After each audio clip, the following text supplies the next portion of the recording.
Welcome to Off the Track. I'm Clyde Weasel. We start today's program with exciting news from Andretti Racing. It was an eventful opening day for this highly touted team.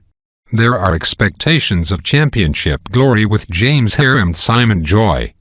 But those hopes took a turn off the track with Joy's incarceration. Mr. Joy spent a long night in this prison. Apparently a minor disagreement at the Cardiff airport got out of hand and Joy was treated like any other criminal. It was a rude beginning for the GP2 star, but all is now on the straight and narrow. We can expect things to heat up quickly with this team.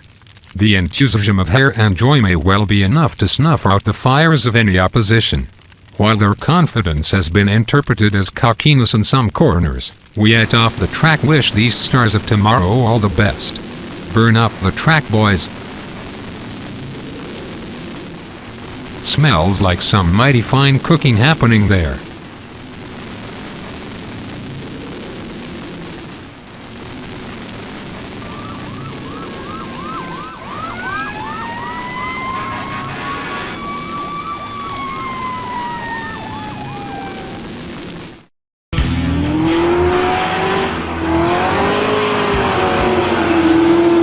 That sounds like Ryan Bobbitt's Corvette pulling up.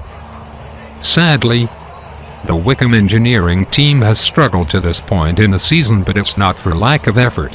Mistakes have cost Bobbitt.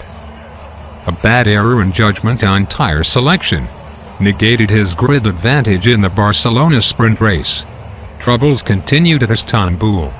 The American could not seem to avoid the BR of crowd favorite, Lars Arneson.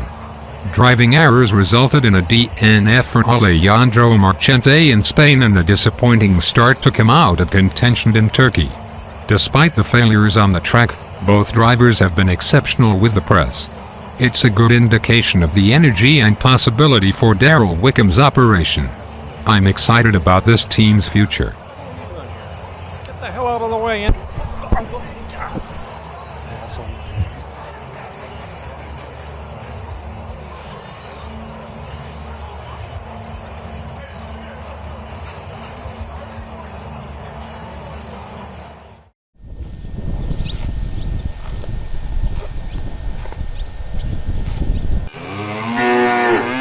It's feeding time at Menardimucci, and not a minute too soon. This team, headed by Canadian Andrew Clark, is hungry for even more success following the spectacular performance by Anirban Sarkar in Turkey.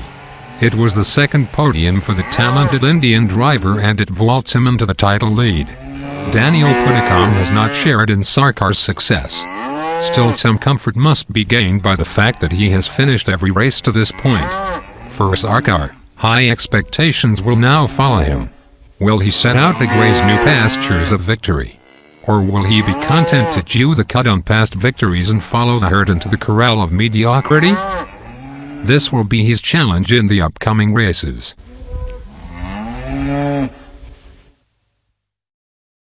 Such a sweet, sweet guy was he, and her tears flowed like wine. Yes, her tears flowed like wine. She's a real sad tomato. The music is sweet and the characters are good looking at Regalia Elegance GP. Shane Rogers' passion for appearances shaped this team into a racing machine of classic beauty. After a disappointing start in Spain, James Hogan, with a very effective analytical approach to motor racing, scored Regalia's first podium of the season. Wilson Lee also contributed with a fine drive to claim points. Rogers has done well in selecting Hogan and Lee. Hogan is clearly demonstrating the skills required to excel in the RLB. Lee is showing massive potential. This is a pair of drivers to watch. Excuse me, Mom. Excuse me, but I really think my viewers would prefer to see me talk about the exploits of Regalia Elegance GP.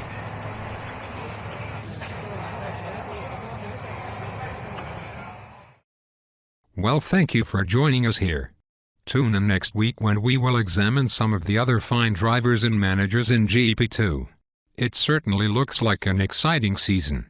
Until then, I'm Clyde Weasel, for Off the Track.